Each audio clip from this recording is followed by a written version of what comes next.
बाप की खिदमत और माँ की खिदमत सबके हिस्से में नहीं आती।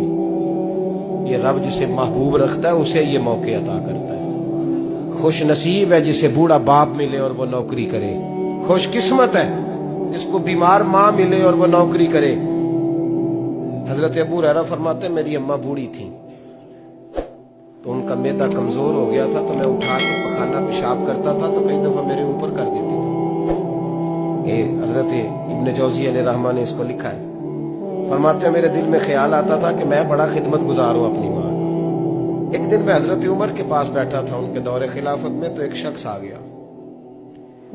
उस शख्स ने आकर के कहा कि हजरत उमर से हुजूर एक मसला पूछना है। फरमाया पूछो। तो कहने लगा हुजूर मेरी अम्मा बूढ़ी हो गई है, बीमार रहती है, मरीजा है, मुझे आवाज देती है बेटे पेशाब आया है, आवाज देती है तो मैं अम्मा को उठाता हूं। अभी मैं बैतुल खिला तक वॉशरूम तक जाता नहीं कि मेरी अम्मा मेरे ऊपर पेशाब कर देती है। हजरत उमर से कहने लगा हुजूर बचपन में मैं अम्मा पे पेशाब करता था, अब अम्मा मेरे ऊपर कर देती है तो हक अदा हो गया ना। हजरत अबू हुरैरा कहते हैं जब उसने सवाल पूछा तो मेरे भी कान खड़े हो गए।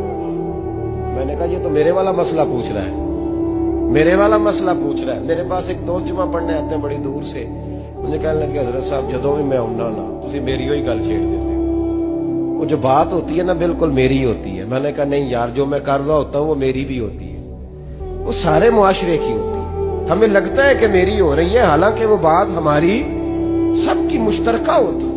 सुन ले और याद रख ले। हजरत अबू हुरैरा फरमाते मेरे कान खड़े हो गए। मैंने कहा इसने तो मेरी बात पूछनी शुरू कर दी। हजरत फारूक आजम से कहने लगा हुजूर बचपन में मैं अम्मा पे पेशाब करता था, वो मेरे ऊपर कर देती है तो हक अदा हो गया। हजरत उमर कहने लगे नहीं कोई नहीं हुआ। उसने कहा हुजूर मुझे समझाएं, वो सारे काम जो मैं अम्मा के साथ करता था अम्मा मेरे साथ करती है तो क्यों नहीं हुआ। हजरत उमर कहने लगे भाई पेशाब तो तू भी अम्मा पे करता था और अम्मा भी तेरे ऊपर करती है, पर तेरी और तेरी माँ की सोच में बड़ा फर्क है। उसने कहा हुजूर किस तरह, तो क्या जवाब है सैयदना फारूक आजम का, लौ काना नबिय्यम बाद लकाना उमर इब्न खत्ताब। क्या जवाब है। हजरत उमर फरमाने लगे तेरी और तेरी माँ की सोच में बड़ा फर्क है। कहा हुजूर किस तरह। मैं जब तेरी अम्मा तेरे ऊपर पेशाब करती है ना तो तू दुआ करता है कि या अल्लाह बूढ़ी हो गई है इसे पर्दा दे दे, और जब तू अपनी अम्मा पे पेशाब करता था तो वो दुआ करती थी या अल्लाह मेरे लाल को लंबी जिंदगी अता फरमा। फरमाया ये तेरा और उसका फर्क है। मुस्तफा करीम सल्लल्लाहु ताला अलैहि वसल्लम के सहाबी हुजूर के सामने खड़े हैं, निसाई में हदीस है, और उनके साथ ना उनका छोटा सा बच्चा है। तो हुजूर फरमाने लगे उस सहाबी से कि बड़ा प्यार है तुझे बेटे से। उसने कहा हुजूर बड़ा ही प्यार है। कुछ दिन गुजरे तो सहाबा किराम फरमाते हैं उस आदमी का बेटा इंतकाल कर गया। मेरे नबी पाक सल्लल्लाहु अलैहि वसल्लम उसके पास आए, फरमाया तकलीफ में हो, बोल न सका पर आंसू निकल आए। या रसूल अल्लाह सल्लल्लाहु ताला अलैहि वसल्लम मैं बड़ी तकलीफ में हूँ।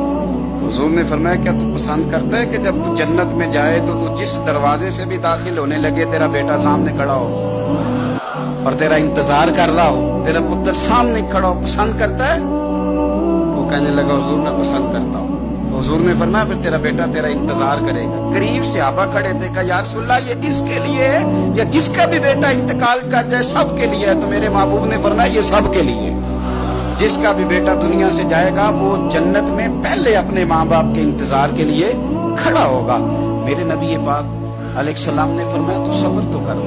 और हुजूर ने एक और हदीस में बयान फरमाई, फरमाया जब अल्लाह ताला के फरिश्ते हजरत इजराइल अलैहिस्सलाम किसी के बच्चे की रूह कब्ज करते हैं ना, तो वो कब्ज करके आते हैं तो अल्लाह फरमाता है बताओ मेरा बंदा क्या कह रहा था, तुम उसके जिगर का टुकड़ा ले आए हो, उसने क्या कहा था। ऐसा तो नहीं ना कि मालिक बेखबर है, वो तो सारा कुछ जानता है ना, बताओ वो क्या कहता था। तो फरिश्ते अर्ज करते हैं मालिक वो तेरी रजा पे राजी था, उसने अल्हम्दुलिल्लाह कहा था। तो अल्लाह फरमाता है फिर जन्नत में उसके नाम का एक महल बनाओ जिसमें उसे भी रखूंगा उसकी औलाद को भी रखूंगा। और महबूब पाक अलैहिस्सलाम ने फरमाया अब्दुल्ला याद रखना, ये नौजवान दोस्त मेरी बात लिख लें, परेशान लोग मेरी बात लिख लें, जिनके पास कुव्वत फैसला नहीं वो इस बात को लिख लें। हजरत अब्दुल्ला इब्ने अब्बास फरमाते हैं मेरे नबी पाक अलैहिस्सलाम ने मुझसे फरमाया था, अब्दुल्ला सुन, अगर सारी दुनिया मिल के तेरा कोई नफा करना चाहे कर नहीं सकती जब तक मेरे रब की रजा ना हो। और फरमाया सारी दुनिया मिल के तेरा कुछ बिगाड़ना चाहे तो अब्दुल्ला बिगाड़ नहीं सकती जब तक रब करीम की हिकमत का तकाजा नहीं। क्या कर सकता है अगर अल्लाह मददगार हो तो? जिसको रब करीम उठाना चाहे उसे कोई गिरा सकता है? आपने पता क्या फरमाया है? मुस्लिम शरीफ के लफ्ज है, हुजूर फरमाते हैं अच्छा सोचना, अच्छा गुमान करना ये इबादत है। तू कुछ ना कर, तू बस अच्छा सोचा कर, अच्छा रवैया। सलाम ने फरमाया बीमार के साथ जिद ना करो कि जरूर खा, जिद ना करो, इसलिए कि अल्लाह उसे खिला भी देता है पिला भी देता है। अब जब किसी को पता चले कि मैं बीमार हूं तो रब मुझे खिला पिला रहा है तो मुझे बताइए बीमारी कितनी प्यारी लगेगी।